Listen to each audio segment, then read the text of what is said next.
Hello everyone. 10 दिसंबर 2021 का session कर रहे हैं हम। आज के सेशन को भी इंजॉय करें कंप्लीटली, बिना मिस किए हर सेशन को कंप्लीट वॉच करें।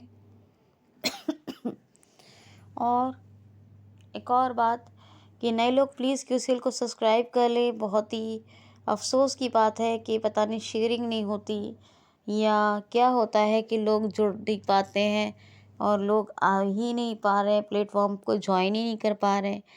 तो दोस्तों, आप लोग इतना कीजिए कि आपकी जो क्लोज़ फ्रेंड्स हैं उनको आप लोग एटलीस्ट शेयर ज़रूर किया करें, और जो बहुत क्लोज़ हैं उनसे रिक्वेस्ट करें, इसके बेनिफिट के बारे में बताएं कि गारंटेड कंटेंट मैं डिलीवर कर रही हूँ, उससे हर एंट्रेंस एग्ज़ाम में निश्चित ही लाभ होना है। यानी ये मेरी गारंटी है कि फ़ायदा होना ही है।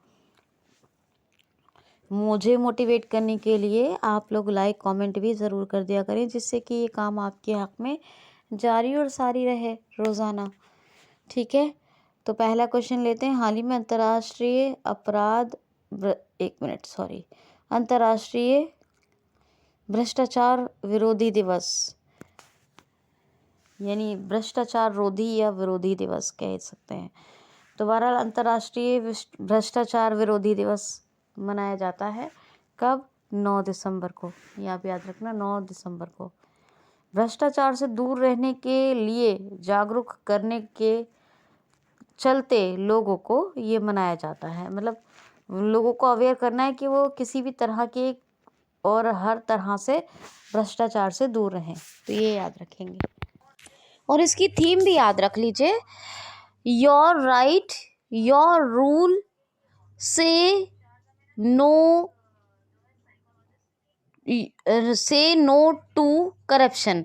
क्या है? योर राइट योर रूल से नो टू करप्शन, ये इसकी थीम है। अब नेक्स्ट क्वेश्चन सुनिए। क्वेश्चन है, हाल ही में अभी बीजिंग शीतकालिक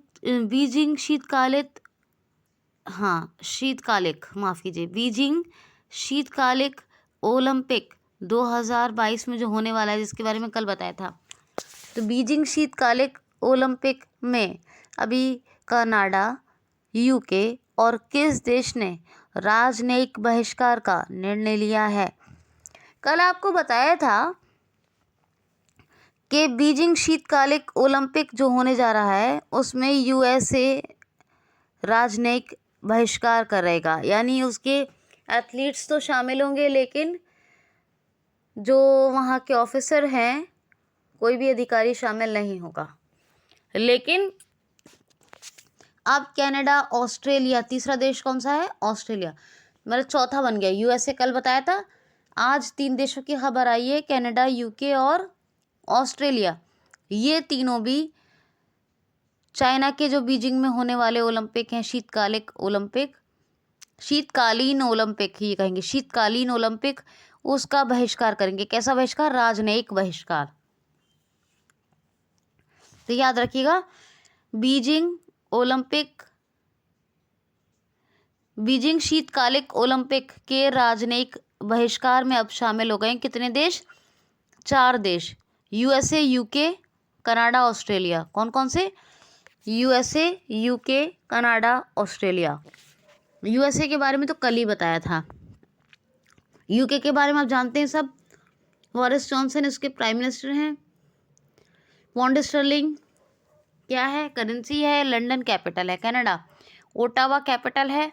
करेंसी कैनेडियन डॉलर है। जस्टिन ट्रूडो ये प्राइम मिनिस्टर हैं। ऑस्ट्रेलिया की कैपिटल कैनबरा है। ऑस्ट्रेलियन डॉलर करेंसी है। स्कॉट मॉरिसन प्राइम मिनिस्टर हैं। यूएसए के प्रेसिडेंट और सारी चीज़ें बता दी थी। तो 4 देश अब ये राजनयिक बहिष्कार करेंगे बीजिंग शीतकालीन ओलंपिक में। ठीक है, क्यों करेंगे ये? क्यों कर रहे हैं राजनयिक बहिष्कार? ये इसलिए कर रहे हैं क्योंकि जो ह्यूमन राइट्स की जो कंडीशन है चाइना में, वो बहुत ख़राब है। उन्हीं को लेके ये एक राजनयिक बहिष्कार कर रहे हैं चारों देश बीजिंग शीतकालीन ओलंपिक का, जो 2022 में होने वाले हैं। ठीक है, नेक्स्ट क्वेश्चन है, काजू वैली वेटलैंड को अब किस राज्य का 16वां पक्षी विहार बना दिया गया है? तो तमिलनाडु का 16वां बर्ड सेंचुरी बन गया है तमिलनाडु के अंदर। कौन? काजू वैली। काजू वैली। अब ये वेल्ली ही ज़िले में है। कौन से? वेल्ली ज़िले में, वेल्ली डिस्ट्रिक्ट में है तमिलनाडु के अंदर काजू वैली वेटलैंड। और अब ये क्या बन गया है? Bird sanctuary. आदिपुरम त्योहार यहीं मनाया जाता है। ऑर्गन डोनेशन में नंबर 1 पर है तमिलनाडु। ये सब बात याद रखिएगा। भारत का पहला हल्दी टर्मरिक अनुसंधान संस्थान यहीं खुला है तमिलनाडु में। गवर्नर कौन है? तो गवर्नर है, क्या नाम है गवर्नर का?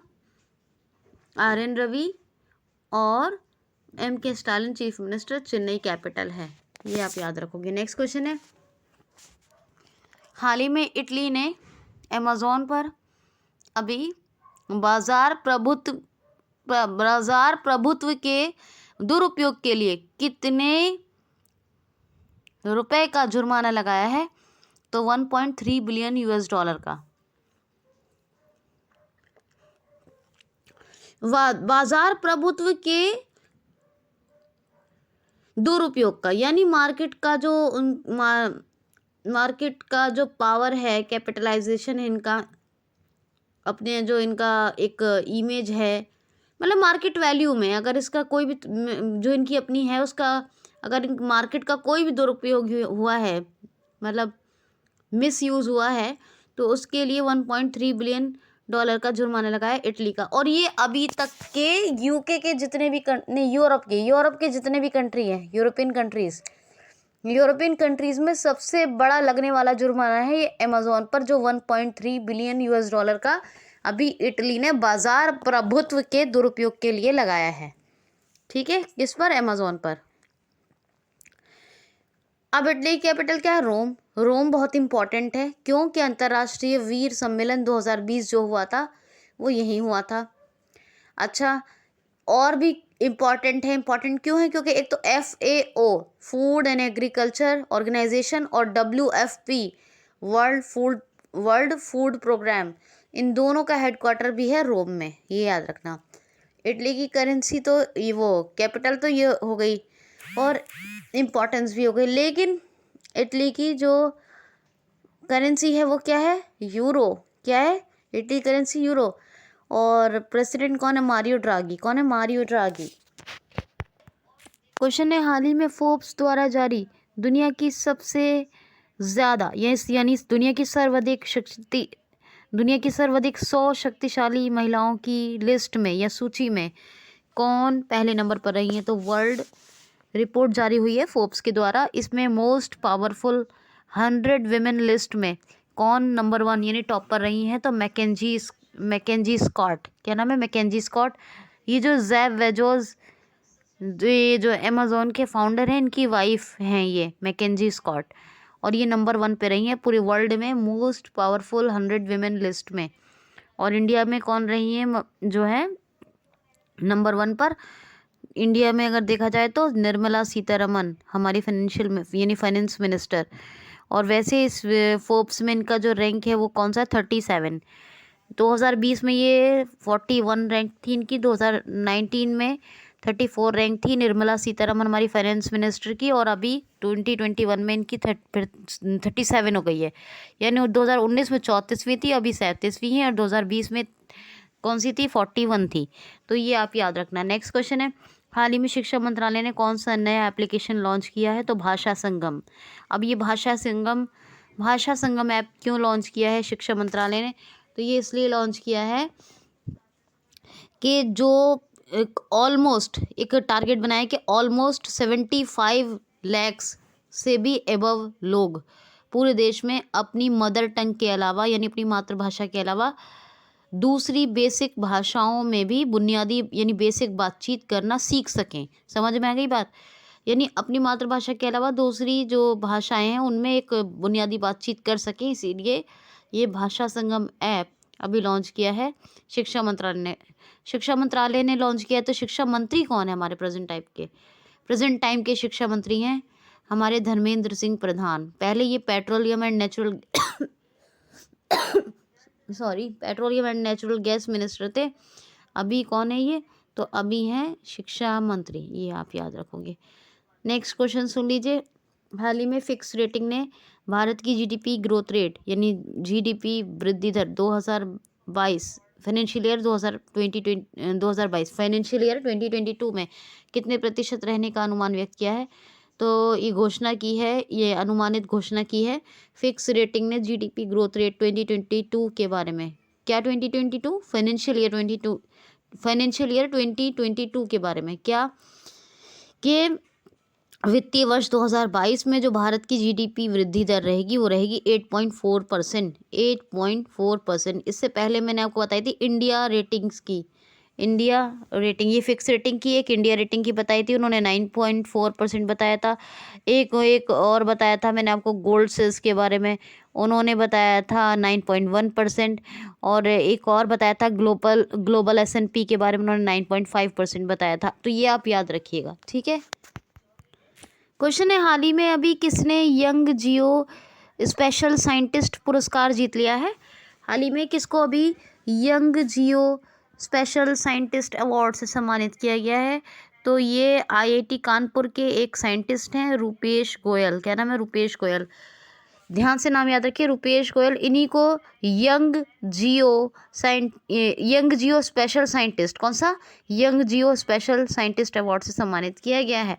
दूसरा क्वेश्चन सुनिए, हाल ही में अभी एशिया पावर इंडेक्स 2021 जारी हुआ है, इसको दूसरा भी नाम लेते हैं एशिया प्रशांत इंडेक्स 2021 जारी हुआ है। तो दोनों ही नाम याद रखिए, एशिया पावर इंडेक्स 2021 या एशिया प्रशांत इंडेक्स 2021 जारी हुआ है। इसमें नंबर 1 पर कौन है? तो नंबर 1 पर है USA अमेरिका, नंबर 2 पर है चाइना और नंबर 3 पर है Japan. Number 1 USA, number 2 China, number 3 Japan.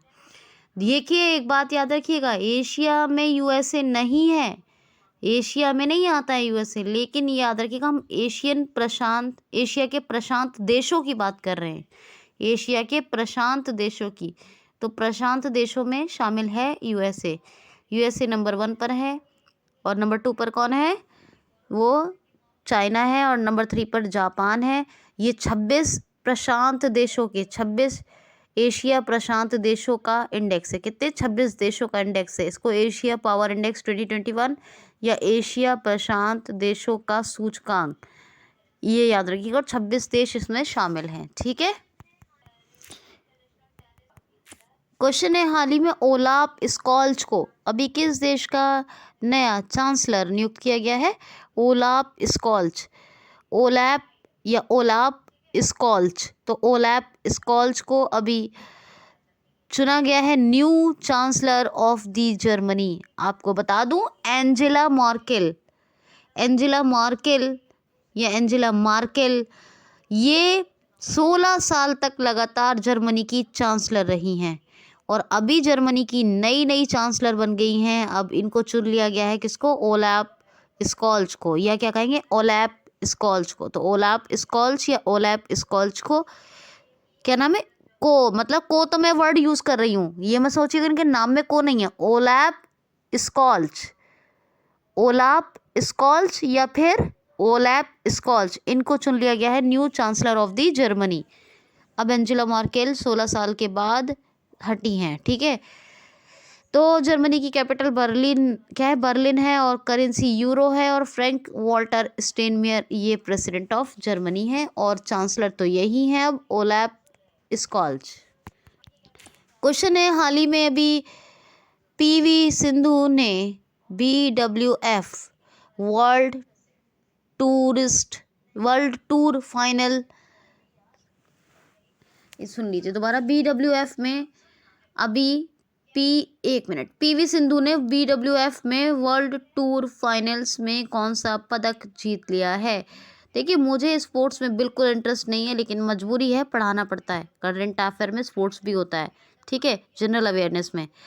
तो वर्ल्ड टूर फाइनल्स, क्या BWF के वर्ल्ड टूर फाइनल्स में अभी PV सिंधु ने कौन सा पदक जीता है? तो PV सिंधु ये 2 बार की ओलंपिक पदक विजेता रही हैं, विनर रही हैं, ओलंपिक पदक जीता है उन्होंने 2 बार।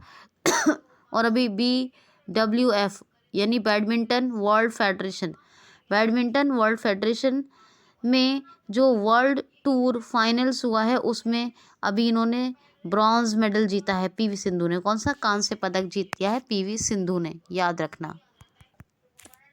क्वेश्चन है हाल ही में भी ई सवारी इंडिया ई बस गठबंधन, क्या ई सवारी इंडिया ई बस गठबंधन को किसने लॉन्च किया है? किसने शुरू किया है? तो नीति आयोग ने। अब ये क्या है? ई सवारी से तो समझ रहे होंगे, इलेक्ट्रिक या इलेक्ट्रॉनिक समझ में आ रहा होगा।